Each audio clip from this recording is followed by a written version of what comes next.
Bueno, pues buenos días. Pues vamos a empezar con la última charla de esta serie de los sábados en la UMA, Disfruta con la Ciencia.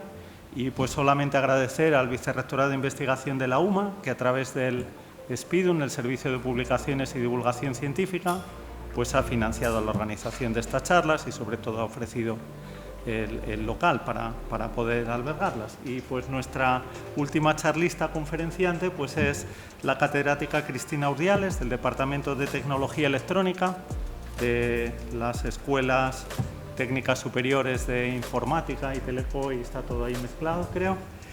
Y pues ella es ingeniera de telecomunicación por la Universidad Politécnica de Madrid, es doble doctora aquí en Málaga en temas de robótica y en la Politécnica de Cataluña por inteligencia artificial. Y pues su investigación pues se centra en la robótica asistida, imagino que algo nos contará hoy, pero también en visión artificial, redes de sensores y realidad aumentada. Y pues también es muy interesada en temas de divulgación, pues es muy habitual verla aquí en Málaga, pues en el Día de la Mujer, la Niña en la Ciencia, en el Print of Science, en el Málaga Bot, y pues también ha sido coordinadora de cosas como el campus de verano de la FECIT. Y pues nada, estoy seguro que va a ser un buen cierre del ciclo de conferencias. Muchas gracias, Cristina.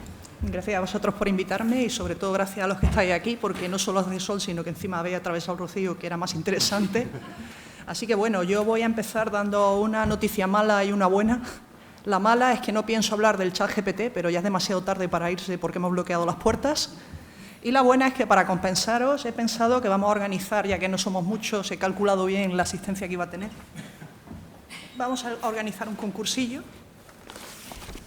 y a los que queráis vamos a montar un robo bingo. A ver qué os parece. Os voy a repartir aquí cartón a todo el mundo, son todos iguales para que no os peleéis. Y como no sé si os habéis traído lápices, he comprado estos de super lujo en el Chino.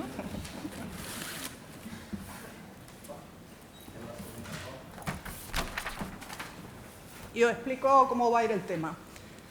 Yo voy a ir presentándoos a lo largo de la charla una serie de robots y os voy a ir explicando cuáles son las características. Vamos a ir despacito, voy a intentar ser más divulgativa que dar detalles técnicos, pero la idea es que van a salir en las fotos una serie de robots que van a cumplir algunas de estas características que veis en el cartón.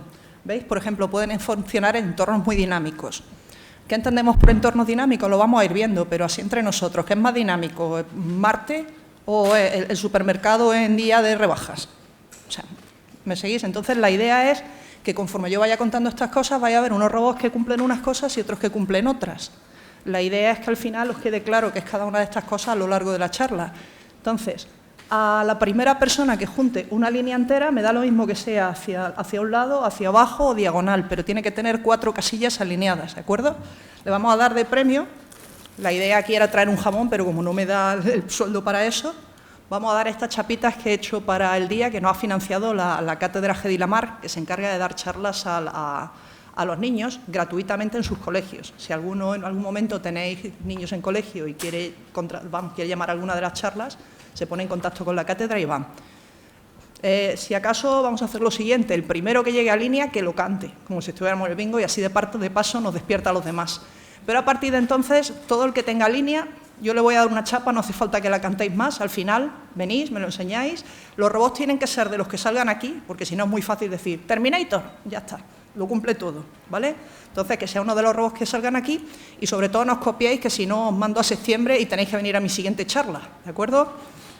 Bueno, pues si todo el mundo tiene ya su cartón y un lápiz o algo similar, vamos a empezar con la charla y vamos a empezar por el principio. Como dicen siempre los Simpson, tal vez reconozcáis esta transparencia de alguna de mis intervenciones anteriores, como, en fin, lo primero siempre es definir qué es un robot para fijar las expectativas. Aquí vamos a intentar centrarnos en robots de verdad. A ver, los científicos siempre nos basamos en los robots que no son de verdad para hacerlos de verdad, pero vamos a intentar que sea algo más técnico. Entonces, la definición de robot es esta que veis aquí, ¿veis? Un manipulador reprogramable y multifuncional diseñado para llevar a cabo una tarea específica a través de una serie de movimientos programados. Y os voy a pedir que razonéis un momento, que le deis una vuelta a qué diferenciáis entre esto y cualquier otro cacharro, como por ejemplo una lavadora. O sea, ¿qué diferencia veis entre eso, que son, por ejemplo, los primeros robots? Os imaginaréis que como eran caros, muy caros, estaban siempre en la industria y principalmente en la industria automovilística. La General Motors en Estados Unidos se inventaron en torno al 46 y empezaron a extenderse en torno al 60, para que os hagáis una idea y os situéis, ¿de acuerdo? ¿Qué diferencia hay entre esto y cualquier otra maquinaria? La del manipulador, sin duda, es una de ellas, pero la más importante, aunque parezca mentira, es multifuncional. ¿Os dais cuenta? ¿Por qué es importante multifuncional? Pensad en una fábrica, con el coste que tiene una máquina de estas, que es enorme. Imaginad que tenéis la máquina perfectamente preparada para haceros el modelo de coche de este año y el año que viene cambian los gustos y hay que cambiar el coche. Bueno, pues el robot que te ponía perfectamente, o la máquina que te ponía perfectamente la luna en el coche, ahora te la está poniendo a la altura de, qué sé yo, a la altura de por encima del techo, o te está pintando directamente los neumáticos. Entonces, lo importante es que tú seas capaz de que la máquina haga otra cosa si tú se lo programas. O sea, tú le dices, no, mira, ahora ya no me laves la ropa, ahora lo que quiero es que me la seques, o ahora lo que quiero es que saques al perro de paseo. O sea, esa es la idea de una máquina reprogramable, ¿de acuerdo? Y por eso los robots tuvieron tanta aceptación, digamos, en la industria pesada. En la industria pesada porque en empresas más ligeras eran demasiado caros para meterlos, ¿de acuerdo? Para ver si nos hemos quedado todos con el cante, os hago un par de preguntas. Venga, ya que somos pocos y podemos interactuar, decidme, R2D2, ¿es un robot o no es un robot? Sí, ¿no? Ese es fácil. Ahora voy a preguntar uno un poco más difícil. Levantad la mano los que pensáis que la armadura de Iron Man es un robot. La armadura de Iron Man. Venga, animaos. ¿Sabéis por qué no es un robot la armadura de Iron Man? Casi, casi. Porque lleva un tipo dentro que la está manejando, es un traje, es un vehículo. ¿Qué más te da meterte en un coche que meterte en un traje de robot? Al final manejas tú. Alguno de la tercera fila puede decir, no, porque en la tercera se sale Iron Man y entonces, vale, ahí era un robot. Pero la idea es que estamos hablando de algo que lleva puesto a alguien y las decisiones las toma el que va dentro. Si está operada por un humano, ya no es un robot, ni siquiera estas máquinas, ¿de acuerdo? Os voy a preguntar otra más, ya para cerrar. ¿La Thermomix es un robot o no es un robot? Manos arriba quien piense que sí. Sí, es un robot. La Thermomix es un robot de acuerdo a esa definición que tenéis ahí, porque podéis hacer que haga determinadas cosas, no siempre hace lo mismo, podéis programarla para que haga una cosa o haga otra. Yo a esta altura la verdad es que estaría muy decepcionada con lo que son los robots, porque, vamos, la Thermomix, en fin, o sea, estos robots no dan ni para que te cancele Netflix una serie en la primera temporada, aburrido, aburrido. Pero por suerte, si os dais cuenta, esta es la definición de robot de los 60, y desde entonces hemos avanzado a cosas más complicadas. Entonces, por ejemplo, la siguiente definición de robot que entra ya a partir de los 90 es la que define un robot autónomo e inteligente como aquel que tiene el sistema de navegación dentro de la propia máquina, es decir, ni está teleoperado ni lleva un humano dentro tomando las decisiones. Es decir, no es como el traje de Iron Man, es la primera. Y por otra parte, es capaz de tomar decisiones por sí mismo, de acuerdo a lo que esté pasando en su entorno. Es decir, no es como la Thermomix, que si tú le dices que haga lentejas no te sorprende con el sabor nuevo de la semana, ¿de acuerdo? Esto, aunque parezca poco, es muy importante, porque esto lo que nos permite es que el robot, en lugar de estar solo en un sitio fijo, ¿de acuerdo?, se pueda mover en un entorno que es cambiante y además a veces difícil de predecir. En este sentido, por ejemplo, antiguamente en las fábricas, si tenías un brazo robot, para que no le diera un golpetazo al empleado que pasaba mirando el móvil y se lo llevara por delante, lo que había, si habéis visto películas, es una tira de pegatina en el suelo con rayas amarillas y negras que ponía, si pasas de aquí el seguro no te cubre, ¿vale? Bueno, ponía peligro de muerte, pero era más o menos igual. Claro, ahora nosotros lo que tenemos con ese tipo de robots son robots que cuando chocan con un humano, os lo creáis o no, son capaces de detectar el contacto con carne y frenar. O sea, ahora las medidas de seguridad las toma la propia máquina porque tiene nivel de autonomía. A ver, esto puede parecer poco, pero por lo menos tenemos robots que son capaces de ir a Marte, que ya es bastante más de lo que ha conseguido Elon Musk hasta ahora. Entonces, dicho esto, ya que sabemos lo que es autonomía, lo que necesitamos es saber cómo un robot puede incorporar estas cosas, cómo es posible que un robot tome decisiones por sí mismo. Y para ello hay tres grandes paradigmas que se manejan. El primero es el que denominamos paradigma deliberado, que consiste en intentar razonar a partir de toda la información que tenemos y pensando tomar la mejor decisión posible para conseguir un objetivo. Este paradigma deliberado es el más antiguo y, de hecho, empezó a entrar en desuso porque pasa como con los humanos. Si hay que pensar mucho, tardas y ya no gusta. Entonces, enseguida se cambió, alrededor de los 90, se cambió al denominado paradigma reactivo, que consiste en que para una misma entrada sueles tener una misma salida. O sea, tú intentas memorizar que si ves esto, tienes que hacer esto. Y los comportamientos más complejos se consiguen combinando varios comportamientos sencillos. Este paradigma reactivo también tiene una serie de pegas, que todos habéis sufrido alguna vez en vuestras carnes, porque a fin de cuentas estos paradigmas lo único que hacen es imitar cómo pensamos los seres humanos. No sé si alguna vez habéis ido por una acera estrecha y habéis tropezado con alguien de frente, yendo los dos despistados, ¿sí o no? ¿Cuál es vuestra reacción? Me voy para el otro lado. Y si tú te vas para este lado y la persona de enfrente se va para este, fenómeno. Pero ¿qué pasa cuando los dos esquiváis al mismo lado? Automáticamente los dos volvéis a esquivar para el mismo lado, y volvéis a esquivar para el mismo lado, y volvéis a esquivar. Y como este sistema no razona, sino que siempre a la misma entrada da la misma salida, si en lugar de ser vosotros fuerais un robot, os quedaríais ahí para siempre. Eso es lo que se conoce como mínimo local. ¿De acuerdo? Claro, para solucionar estos problemas está el paradigma híbrido, que es simplemente combinar los dos anteriores. O sea, la idea es que mientras yo estoy reaccionando a lo que sea, voy pensando para intentar tomar una decisión alternativa, aunque sea pararme y decir, mira, tú para allá y yo para acá, que estamos haciendo el tonto, ¿vale? Os voy a poner un ejemplo con robot que vaya a ver muy claro, con el coche autónomo, ¿de acuerdo? Como los Teslas. Un ejemplo de deliberación es como cuando conducís por autopista. Bueno, cuando conducís vosotros no, cuando conduce el coche por autopista. Vosotros tenéis Google Maps, tenéis toda la información cartográfica y decidís que queréis iros de aquí a Marbella. ¿De acuerdo? Entonces planificáis de antemano el camino que vais a tomar, sois conscientes de las normas de circulación, veis a distancia a los coches que tenéis delante, sabéis dónde están las incorporaciones y las salidas, y entonces antes de poneros a conducir prácticamente tenéis todas las decisiones tomadas, ¿vale? Y las decisiones que tomáis en autovía generalmente, bueno, o generalmente debería ser así, se toman con mucho tiempo de antelación. Eso es deliberación. Tenemos mucha información y la utilizamos para tomar decisiones, ¿vale? Como alternativa, la reactividad podríamos presentar el Fórmula 1. En Fórmula 1 hay decisiones que tienes que tomar en milisegundos, porque si no salen esos choques tan espectaculares que hay en la tele, a las velocidades que van y en los circuitos que tienen, ahí el problema no es la carretera, que de todas maneras se la conocen, ¿de acuerdo? O sea, nada es totalmente reactivo y nada es totalmente deliberado, es mayoritariamente, ¿vale?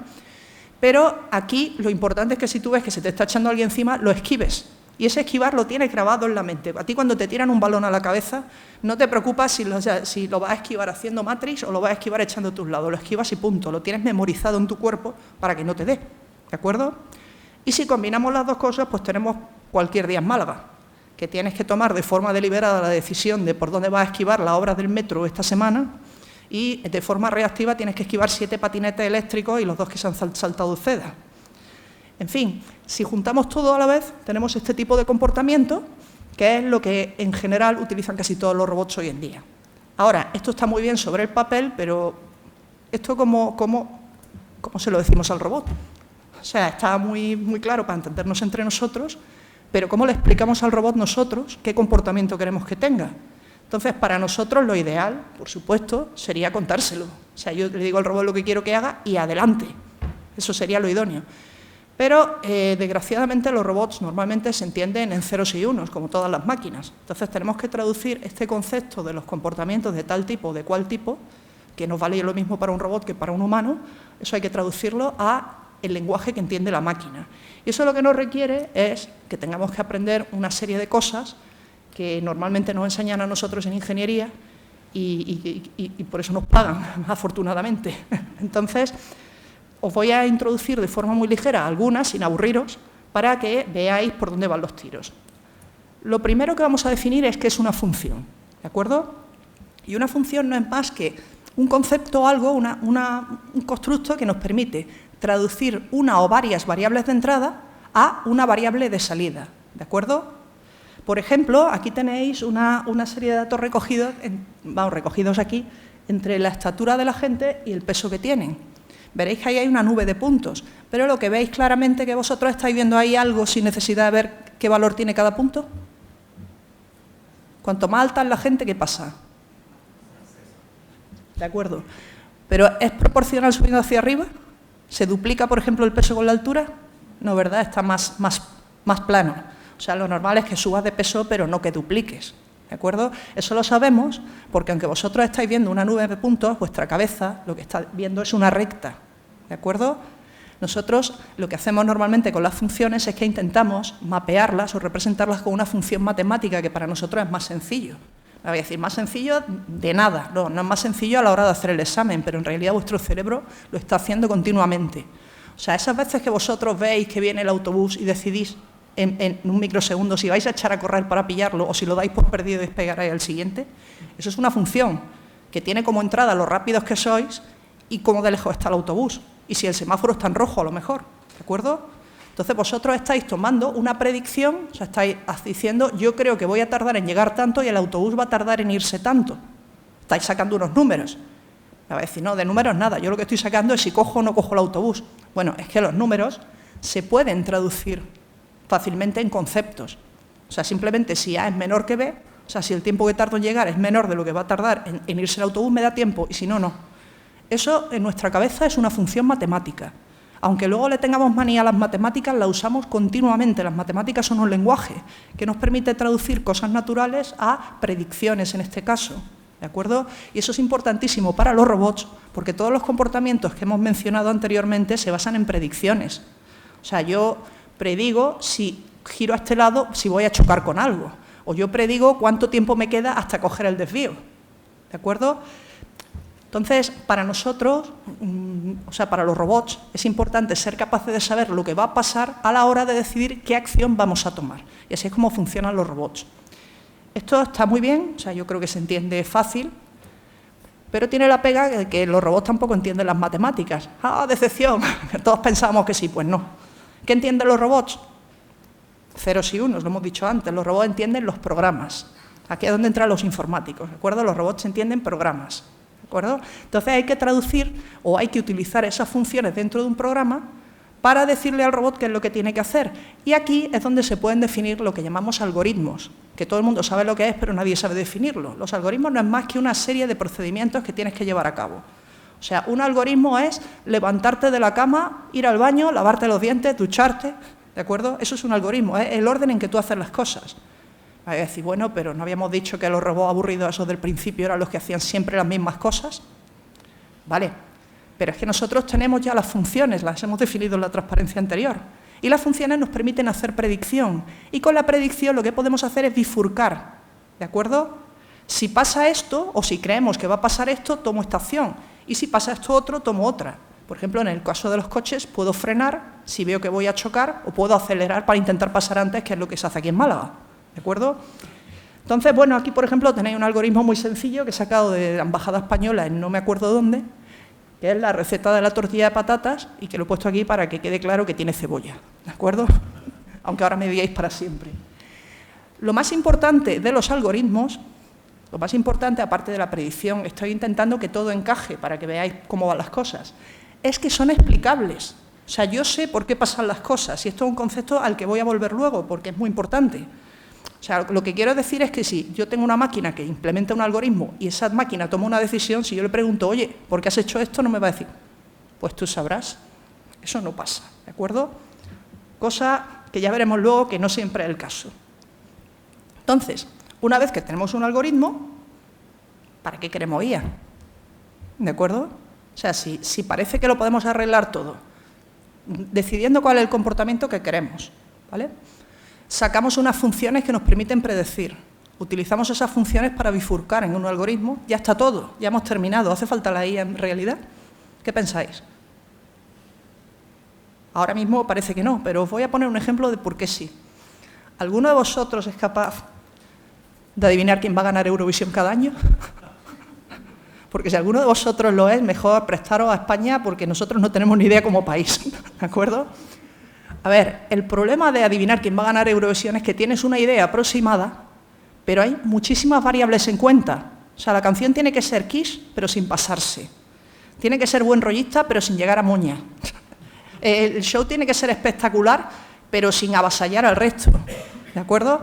Hay veces que tienen los factores mucho más claros que otros. Por ejemplo, el año pasado parece ser, y todos teníamos claro que iba a puntuar mucho. ¿Qué iba a puntuar mucho el año pasado? Ser ucraniano. Eso iba a puntuar un montón. Pero este año, ¿quién iba a imaginar, siguiendo la lista del año pasado, que iba a ganar Israel? Quiero decir, hay demasiados factores y si ya metemos el voto del público, ¿ya para qué? Porque no sé si, vamos, yo no suelo ver Eurovisión, pero cuando la he visto alguna vez he oído, ¡ay, ya vienen los ingleses que no nos van a dar nada porque somos españoles! ¡Ay, pero los franceses, en Azerbaiyán siempre nos da puntos! ¿O no? Pues esas cosas que son el factor humano pesan un montón al final. El resultado es que no tenemos ni idea. O sea, Eurovisión yo creo que a la gente le gustará a los que no les gusta el ciclismo, que es lo contrario, porque nunca se sabe lo que va a pasar.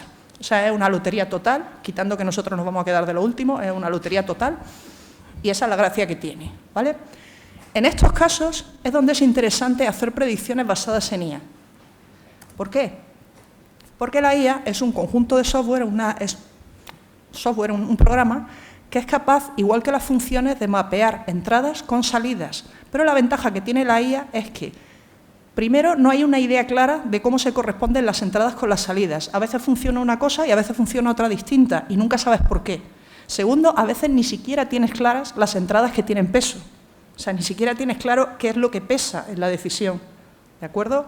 Y lo tercero es que son demasiadas entradas para poder mapearlas de forma correcta. Entonces, cuando tienes un problema que ni siquiera está bien definido y no sabes cómo llegar de A a B, ese es el momento de tú meter inteligencia artificial. ¿De acuerdo? ¿Cómo funciona la inteligencia artificial por debajo? Bueno, principalmente se basa en aprendizaje, esto ya lo sabéis, no os estoy contando nada nuevo, hay distintos modelos de aprendizaje. La idea es que a partir de experiencia, ¿de acuerdo? Yo soy capaz de decir, voy a llegar de A a B. Ojo, que la inteligencia artificial no sustituye al algoritmo.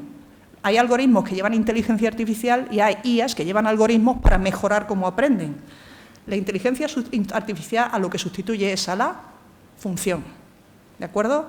Y no siempre, a veces se utilizan combinaciones de todo, pero la idea es la función, ¿vale? En este sentido, nosotros lo que hacemos cuando utilizamos el aprendizaje en una inteligencia artificial es intentar enseñarle, yo tengo esta situación, yo esto es lo que veo, aquí tenéis un dibujillo, pero muy sencillito, de una red neuronal con 3 capas, ¿vale? No vamos a entrar en detalles, simplemente quedaros con que yo lo que tengo es una serie de entradas y una serie de salidas. Y yo lo que pretendo es llegar a la salida que a mí me conviene. O sea, yo le digo, oye, si te encuentras esto, tienes que llegar aquí. Siempre. Ay, no, siempre no. Te podrías encontrar esto y también llegar, pero puede que te encuentres esto y esta otra vez no llegues. ¿De acuerdo? Entonces, lo que hacemos por dentro de esta red neuronal es reforzar los caminos que me llevan a la solución que yo quiero, ¿vale? Y rebajar, poner obstáculos a los caminos que me llevan a una que no me gusta. Y la idea es que si lo entreno lo suficiente, prácticamente le voy a poner prohibido el paso a los caminos que yo no quiero y le voy a poner muy sencillo, cuesta abajo, a los caminos que sí quiero. ¿De acuerdo?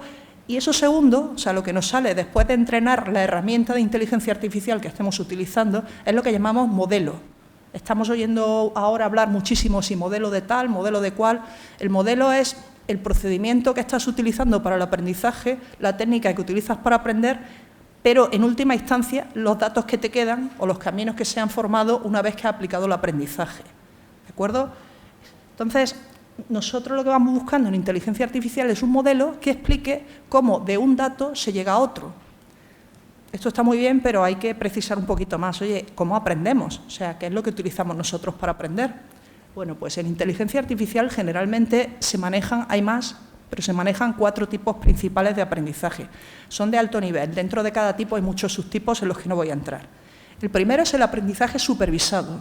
Y el aprendizaje supervisado es el más sencillo, porque es aquel en el que nosotros sabemos exactamente si tengo esto, quiero llegar aquí. Si tengo esto, quiero llegar aquí. Si tengo alguien, está detrás nuestra, diciendo, oye, la M con la A, ma.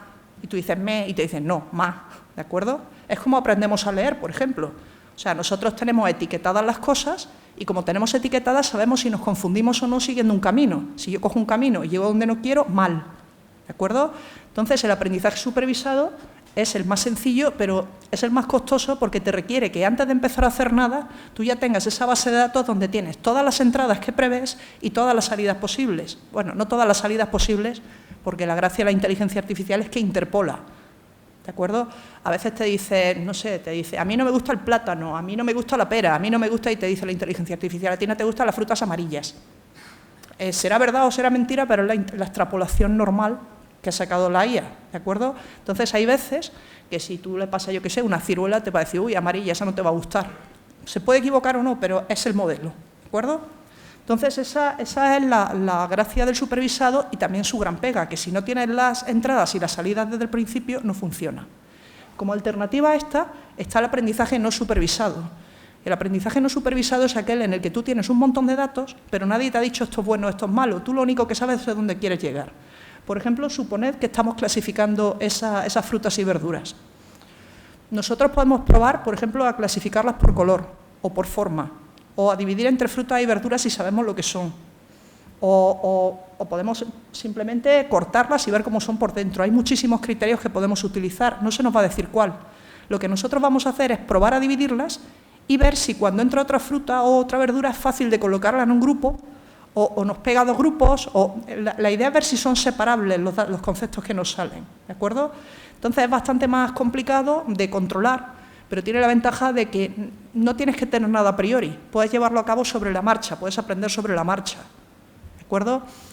Entonces, bueno, todos los modelos que hacemos de clasificación, los típicos juguetes de clasificar formas y cosas así que tenemos de pequeños, se basan un poco en aprendizaje no supervisado, en que tus padres no tengan que estar encima diciendo así no, así no, así no, sino que tú vayas probando y vayas adquiriendo conceptos, ¿vale? El que más se utiliza hoy en día en robótica es el aprendizaje por refuerzo. Y el aprendizaje por refuerzo es muy fácil de entender. Luego de programar es otra cosa, pero es muy fácil de entender. La idea es el ensayo-error. O sea, a ti te dicen más o menos cómo tienes que hacer algo, tienes una idea aproximada, por ejemplo, en este caso, tirar a canasta. Entonces, cuando tú haces la acción que sea, hay una medida de valor de si lo has hecho bien o lo has hecho mal. Y eso conlleva una recompensa o conlleva un castigo. O sea, una recompensa-castigo no es que le pegues en la mano al robot con una vara, sino que a nivel computacional rebajas o subes las variables que está utilizando de recompensa. Por ejemplo, ¿qué utilizáis en tirar a canasta como medida de si lo he hecho bien o no? Si has encestado, ¿correcto? Y de hecho, si has encestado limpio, mejor todavía que si has encestado rebotando no sé dónde, o has encestado o te ha hecho así la pelota, ¿verdad?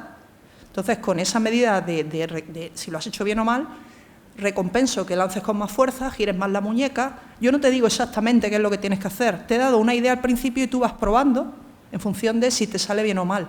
Yo creo que en general casi todos deberíamos de aprender a cocinar de forma supervisada, pero los que nos ha enseñado nuestra madre hemos aprendido por ensayo-error, probándolo y diciendo, esto no hay quien se lo coma, me parece que me he pasado con el azúcar, ¿vale? Y el último, que es el más difícil de explicar, pero voy a intentar hacerlo de forma muy por encima, es el Deep Learning, que es el que están utilizando casi todas las inteligencias artificiales que estáis viendo en prensa últimamente y demás. El Deep Learning se basa en aprender por capas.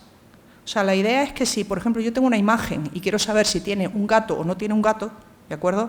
En lugar de entrenar 50.000 imágenes de gatos y decirle, dime si hay gato o no, voy intentando entender la imagen por partes. A lo mejor una primera capa mira si hay animales, otra mira si hay animales de un tamaño X o Y, por eso he puesto esta imagen. No sé si los más jóvenes no habréis jugado a esto a lo mejor, pero aquí la idea es adivinar, o sea, quién has escogido, quién es la persona que tienes ahí, preguntando, ¿tiene barba? Sí, no, pues quita los que no tienen barba. Tiene no sé qué, entonces lo que haces es que cada vez hay menos opciones, con lo cual cada vez se hace el aprendizaje más sencillo. Si intentas aprenderlo todo a la vez es muy complicado. Si vas reduciendo la complejidad se hace más sencillo. Y aparte las capas que vas entrenando te sirven para otras cosas. Entonces eso muy por encima es lo que hacen los modelos de Deep Learning, que son los que estáis viendo ahora. Los modelos de lengua, los modelos de imágenes y demás. Entonces así es como funcionan los aprendizajes. Y para ver si se os ha quedado claro, os voy a hacer una preguntilla rápida. ¿Cómo creéis que aprenden los sistemas biomiméticos? Como esta robocarpa que tenemos ahí.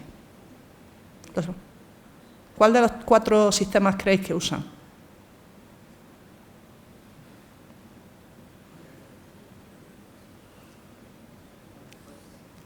¿Alguien ha probado alguna vez, no sé, en un deporte, a ver cómo se hace, se ha echado a la cancha y le ha salido a la primera? O sea, ¿vosotros veis un vídeo de pádel y salís sacando como si fuerais campeones de España? Entonces, el primero, el supervisado, complicado. ¿Vosotros os ponéis ahora a intentar aprender, qué sé yo, a hacer ecuaciones diferenciales y usar la primera? Sin ningún tipo de supervisión. Tampoco, ¿verdad? Pues lo mismo pasa con el cuerpo. Tampoco a la primera vez que sabéis, si a vosotros os dieran, yo qué sé, un tutú, dudo yo que saliera ahí en el bolsoy al día siguiente. ¿Cómo se aprende casi cualquier cosa que requiera que manejes el cuerpo? Instrucciones iniciales y ensayo-error. Entonces, los sistemas biomiméticos generalmente aprenden por refuerzo. Ahora mismo la moda es Deep Learning. Pues probablemente ya haya sistemas que aprendan de Deep Learning, pero generalmente, por tradición, siempre han aprendido por refuerzo. Todos los sistemas como esta Robocarpa. Y ahora yo diría, bueno, pues si estamos viendo que con inteligencia artificial tenemos Robocarpas y con programación tradicional tenemos la rumba, ¿por qué no tiramos la programación tradicional a la basura, pasamos de todo y nos pasamos a la inteligencia artificial todos como quiere todo el mundo? ¿Se ocurre alguna pega? Pues la hay. Y la hay en robots y la hay en inteligencias artificiales no, sin cuerpo. Pero en robots más porque tienen un cuerpo y te pueden hacer daño. ¿De acuerdo? Entonces, esto lo vamos a llamar las leyes de la robótica, el easy, el pero y el no se podía saber. ¿De acuerdo? Y os voy a intentar explicar con ejemplos las pegas más habituales que os vais a encontrar en todas las inteligencias artificiales, pero más en concreto en las inteligencias artificiales sobre robots, las que tienen un cuerpo físico en las que puedes llevar una serie de acciones. La primera serían los efectos colaterales. ¿De acuerdo? Y los efectos colaterales es, en parte, que nosotros no sabemos explicarnos y, en parte, que realmente no es tan fácil explicar lo que tú quieres. ¿De acuerdo? Un ejemplo muy sencillo. Yo le digo a una rumba con inteligencia artificial, oye, quiero la casa lo más ordenada posible. ¿Qué creéis que sería lo natural si a la rumba le ponemos piernas y brazos? ¿Qué sería lo natural que pasara? La rumba cogería todos los muebles y todo lo que tiene, lo tiraría a la basura y te diría piso diáfano y sin una mota de polvo. Perfecto. Mejor no puede estar. Ese es el efecto que se llama tu madre ha entrado a ordenarte el cuarto. ¿De acuerdo? ¿Sí o no?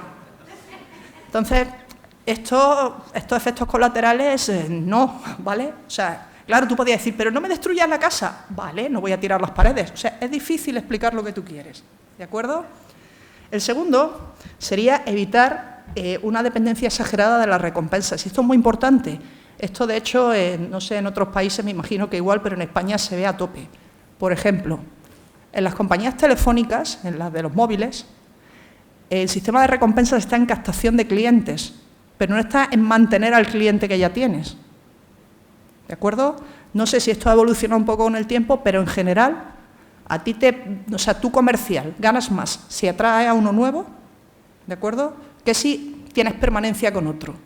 Cuando vosotros necesitáis cambiaros de móvil, ¿qué es lo primero que hacéis? Yo ya directamente ni llamo a mi compañía, llamo a otra y digo, me voy a cambiar, y ya me llama mi compañía a mí. ¿De acuerdo? ¿Por qué? Porque no les importa en absoluto que tú sigas, y no les importa simplemente porque su incentivo no es que tú sigas, su incentivo es otro. ¿De acuerdo? En este sentido, hay que tener mucho cuidado con los sistemas de incentivos. Y, de hecho, la ciencia ficción está plagada de ejemplos de inteligencias artificiales que van mal, precisamente porque el sistema de incentivos no es el que debe. ¿Vale? Otro tema sería el nivel de supervisión. ¿Cuánto controlamos el entrenamiento de las IAs? O sea, ¿cómo pensáis que hacemos esto? No sé si conocéis el caso, supongo que sí, pues fue muy sonado, de esta IA que soltaron en Twitter, ¿de acuerdo? Y después de un día la IA se ha vuelto racista, sexista, asesina, vamos, le faltó escupirle al CEO. No sé si... ¿Por qué? ¿De dónde estaba aprendiendo la IA? Del usuario medio de Twitter. ¿Controlamos que aprenda? O sea, ¿decidimos que solo aprenda de aquí? ¿Controlamos que aprenda de aquí, de aquí, de aquí? O sea, es una responsabilidad muy gorda. Como eduques a tus niños te van a salir, ¿de acuerdo? Entonces, un ejemplo claro es que si tú le preguntas, alimentas con toda la historia de las guerras de la humanidad a una IA militar, lo que te diría es que si quieres ganar una guerra, vayas con una espada, ¿o no? ¿Cuánto tiempo llevamos de bombas atómicas comparativamente a lo que se ha peleado con espada en mano? Me va a decir, pero es que va mejor según qué criterio, ¿me seguís? O sea, hay que supervisar, no es fácil, no es cojo los datos y para adelante. O sea, hacer un modelo tiene su historia. Después, es importante la experimentación segura. Ya que habéis entendido el concepto del aprendizaje por refuerzo, pensad ahora que tenéis un robot nana y que le decía al robot, oye, duérmeme al niño, aquí lo tienes, tú ve probando y si eso ya eso. O sea, no, eso no se puede hacer, porque como no sabe lo que va a hacer a priori, es un poco arriesgado. Si le das un muñeco, no sabes lo que va a pasar cuando des el niño, pues son situaciones muy distintas. El muñeco no va a saltar y te va a agarrar de una oreja, ¿de acuerdo? Entonces, la experimentación segura hay que hacerla también con mucha vista. Nunca acabas probando los prototipos en casos reales cuando hay personas de por medio. Entonces, nunca sabes al 100% qué va a pasar cuando tengas una persona de por medio, ¿vale? Y la última son las decisiones contextuales. Para explicar esta, a mí siempre me gusta explicar el caso de las leyes de la robótica y por eso lo he metido ahí. ¿Conocéis todos a Asimov y sus leyes de la robótica? Repasamos rápido. La primera es que un robot nunca puede dañar a un ser humano, ni permitir que se dañe un ser humano por omisión, ¿de acuerdo? La segunda es que un robot siempre tiene que hacerle caso a un ser humano, salvo que vulnere la primera ley. Y la tercera es que un robot tiene que autopreservarse, salvo que vulnere la primera o la segunda ley, ¿de acuerdo? Y ahí tenéis la novela que os recomiendo a todos siempre, Yo, Robot, novela de cuentos cortos, que de hecho es la base de muchas cosas de robótica hoy en día, entre ellas los comportamientos reactivos, ¿vale? Que son, cada capítulo es una forma de cargarse las 3 leyes sin cargarse las 3 leyes. O sea, así en plan como hacemos aquí en España, ¿de acuerdo? Y os voy a poner uno de los ejemplos que más me gustan, que es el del robot mentiroso. El robot mentiroso es uno de los cuentos que hay en medio, en el que hay un robot que está en el laboratorio. Estos robots ya sabéis que son mejores que los nuestros, ya piensan y hacen sus cosas, pero obedecen las leyes. Entonces, a la ingeniero del laboratorio, que es una desagradable, resulta que a ella le gusta a un becario nuevo que ha entrado. Entonces el robot le dice, lo tienes en el bote, vamos, tuyo totalmente. Y evidentemente es mentira. Entonces hay un momento en que dicen, oye, este robot miente un montón. ¿Cómo es posible que el robot mienta? ¿Por qué miente el robot? Pensad las leyes de la robótica. Hay que evitar hacerle daño a un ser humano por obra o omisión. Tú le dices, ¿qué va? Pasa de ti, si eres una desagradable. No puede. Entonces al final el robot la lía parda por no hacer daño, cosa que nos ha pasado todo en alguna ocasión con el amigo o la amiga que tenemos, ¿de acuerdo? Pero claro, estas cosas con los robots hay que tener más cuidado, ¿correcto? Entonces, bueno, viendo todos estos riesgos, se nos están quitando las ganas de usar inteligencia artificial en robots, ¿no? O sea, vale ya que la usemos en el móvil, pero darle brazos y piernas se nos está poniendo un poco cuesta arriba. ¿Hay situaciones en robótica en que necesitamos utilizar inteligencia artificial sí o sí? ¿Se ocurre alguna?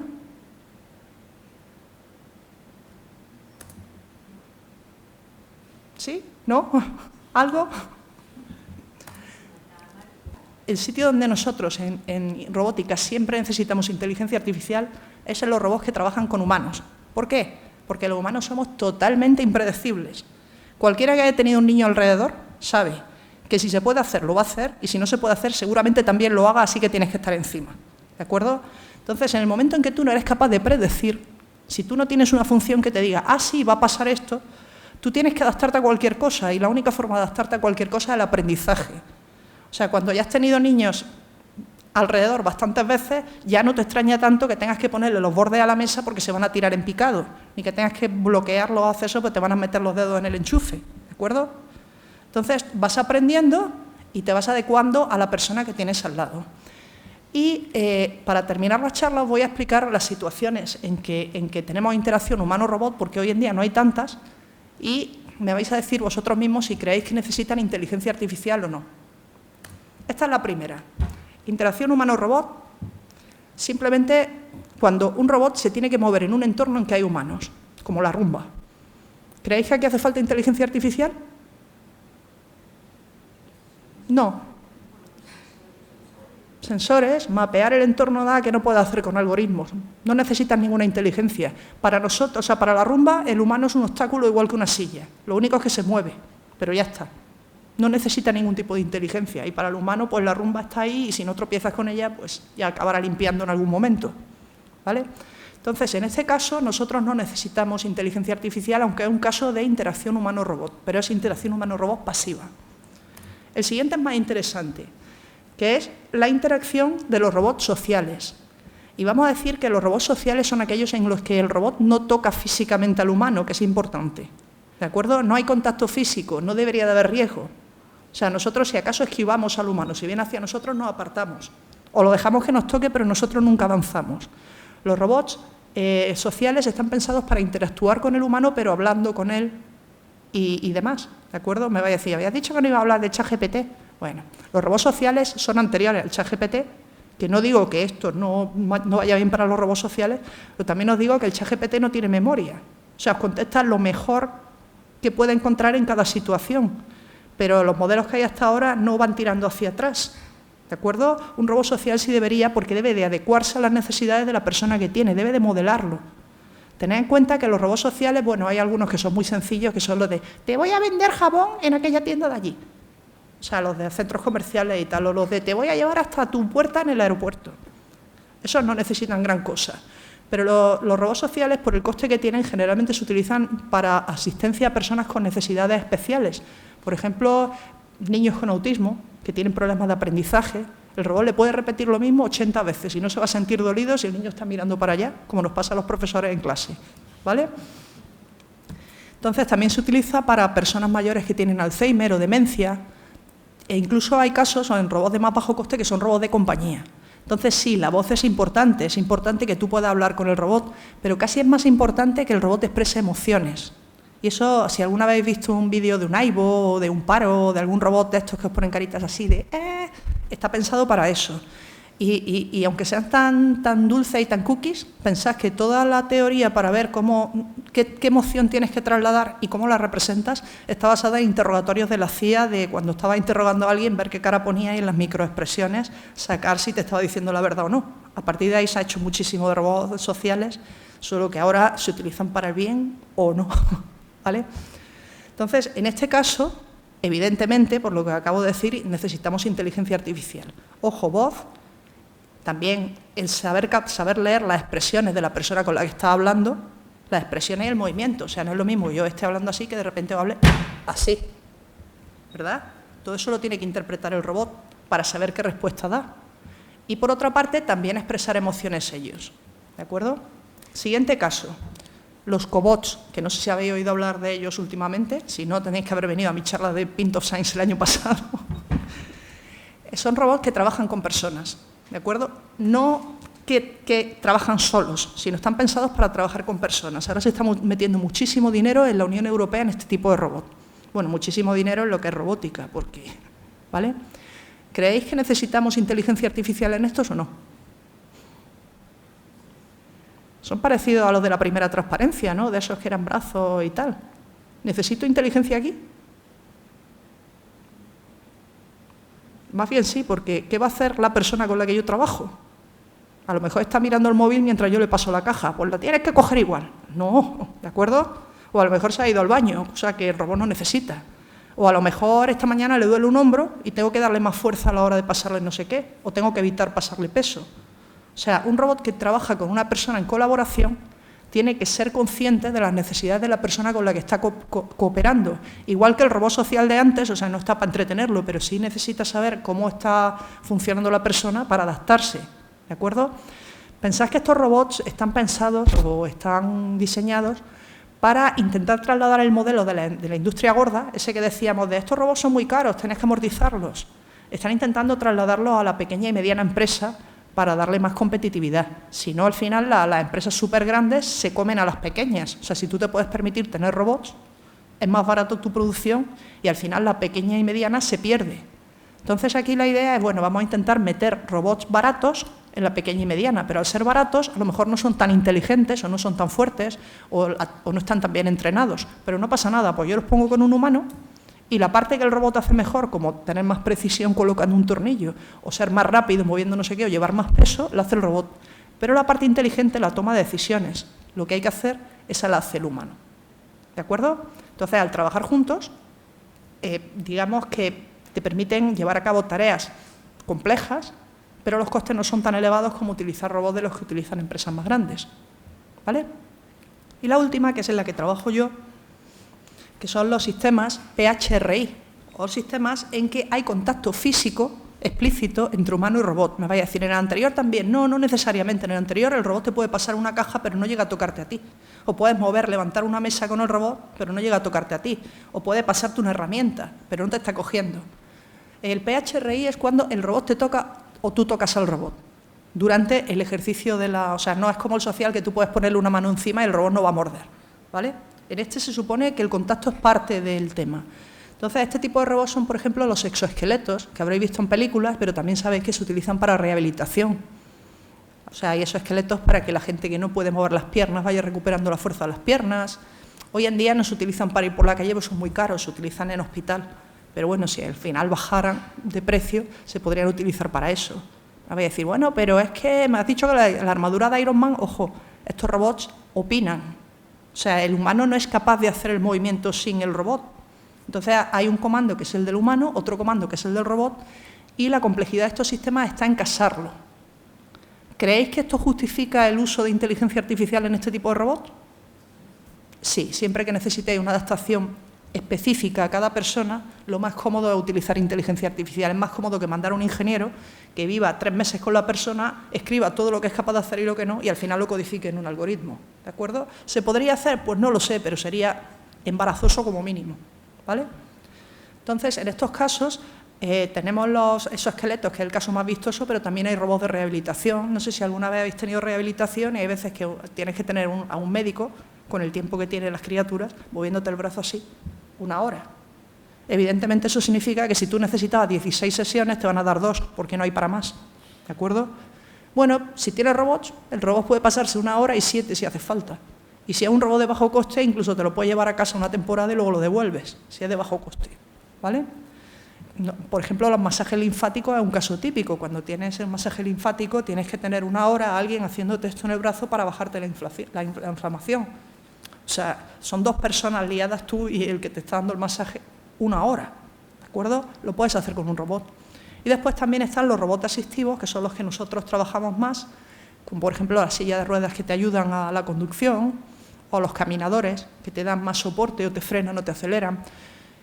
En este caso, la adaptación es muy importante por un motivo que es el síndrome de desuso. No sé si algunos sois de medicina aquí, pero el síndrome de desuso, si alguien ha tenido alguna vez una lesión y le han puesto una escayola, sabe que cuando te quitan la escayola, te cuesta mucho mover el brazo, la pierna, a veces se te ha quedado más delgado si ha sido mucho tiempo, o sea, has perdido musculatura. Eso es porque al no utilizarlo se pierde. Y eso pasa exactamente igual con cualquier tipo de capacidad, incluso con las cognitivas. Entonces, si tú a una persona que necesita, para subir un escalón necesita esta fuerza, le das esta, porque es lo que siempre da el robot, al final la persona va a dejar de hacer el esfuerzo porque ya lo hace el robot por él. Entonces, nuestro trabajo, aunque parezca contraproducente, es intentar que el robot te ayude lo mínimo posible. Y para eso el robot te estudia, genera un modelo de ti, determina cuánto te hace falta en cada situación y eso es justo lo que te da. Y en resumidas cuentas es a lo que me dedico yo generalmente. Y bueno, con esto ya voy a terminar la charla. Si tenéis alguna pregunta, me la podéis hacer ahora, sobre todo si queréis terminar el RoboBingo, si no lo habéis terminado. ¿No da tiempo? Venga, pues vamos a dar unos minutos y os dejo preguntar si queréis terminar alguno.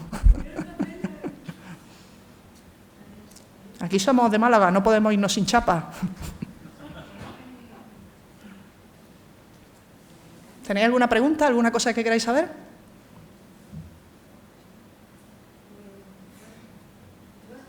El problema de la inteligencia artificial ahora mismo es que no sabemos cómo funciona y la previsión es que puede acabar con un montón de trabajos. Y después hay otra previsión que es más apocalíptica, que como no sabemos cómo funciona, igual acaba con el mundo.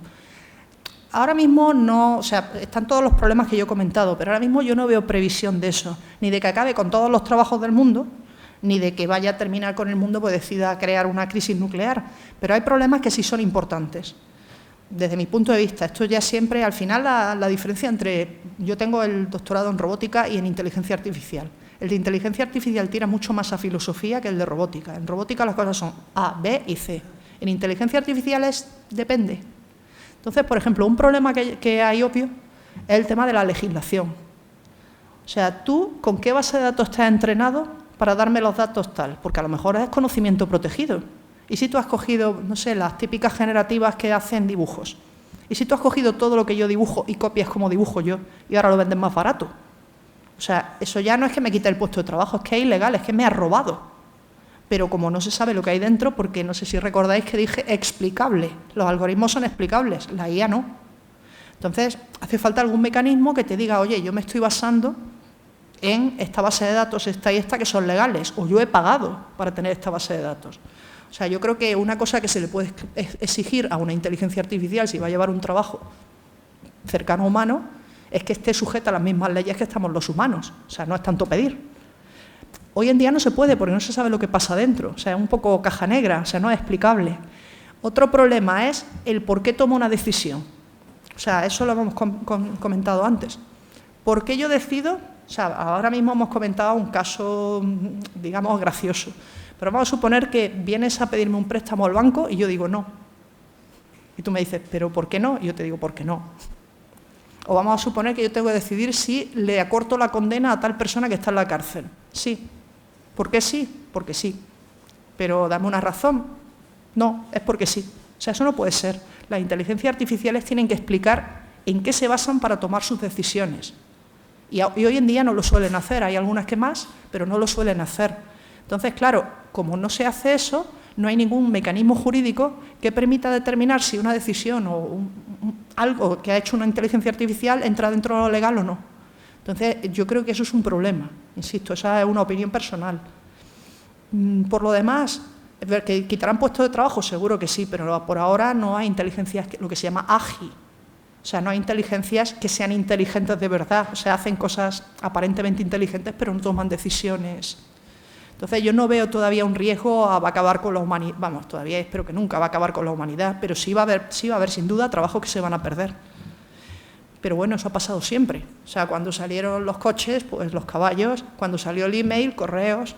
O sea, quiero decir, cambiará los tipos de trabajo que haremos y tendremos que adecuarnos a trabajar con inteligencias artificiales. De hecho, ahora los que nos dedicamos a la docencia tenemos el problema de que con el ChatGPT, evidentemente la gente puede copiar los trabajos. Habrá que pensar un nuevo sistema de docencia para que en lugar de ser un perjuicio eso para nosotros, sea un beneficio. Decirle, oye, lo puedes usar así, así, así.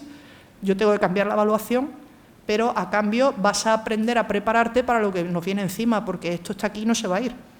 O sea, por mucho que queramos, nadie va a coger y apagar las inteligencias artificiales porque se ha metido muchísimo dinero en llegar a este punto.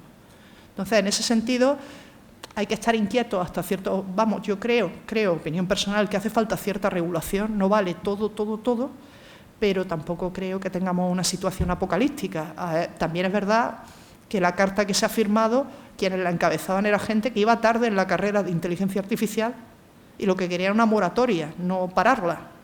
O sea, espérate 6 meses que me ponga yo a la altura y luego ya vemos. O sea, vamos a ser serios. Yo creo que hay que hacer algo, pero no sé si esperar 6 meses a que todo el mundo tenga una IA preparada para que ya anchas Castilla sea la solución, ¿no? ¿Más cosas? Venga, ¿quién tiene línea? ¿Hasta qué punto los humanos somos robots? Yo, por ejemplo, puedo pensar que tengo una habilidad especial para decidir si una persona me va a ser útil o no. Y en el fondo puede que haya un algoritmo detrás. A mí me parece algo relativamente espiritual decidir si esa persona congenio con ella o no. Y somos robots, ¿no?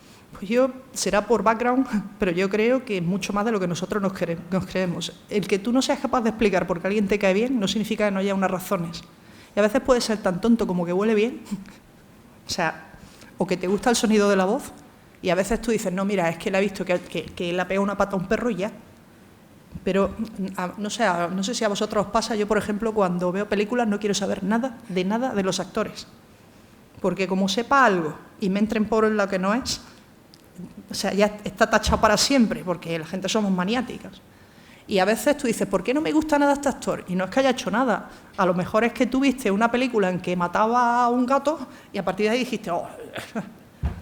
Al final hay razones. Que tú las puedas explicar claramente con funciones o las puedas explicar difícilmente con modelos, pero razones hay. Y bueno, si eres capaz de mapear esas razones, pues te sale una inteligencia artificial más inteligente. Si no, pues te sale... Pero, hombre, siempre es bueno pensar que hay una cierta espiritualidad. Yo creo que la diferencia entre una IA hoy por hoy y una persona es que la IA solo es capaz de trabajar dentro de los parámetros que le hemos entrenado. Y yo quiero pensar que la persona siempre puede salirse de esos parámetros. No estamos limitados a estar siempre dentro de la caja. Pero ahí ya entramos mucho en el tema de lo metafísico más que de lo científico. ¿Más cosas? ¿Nada? ¿Cortamos aquí entonces? Bueno, vamos a repartir chapita a todo el mundo porque imagino que lo habréis intentado, ¿no?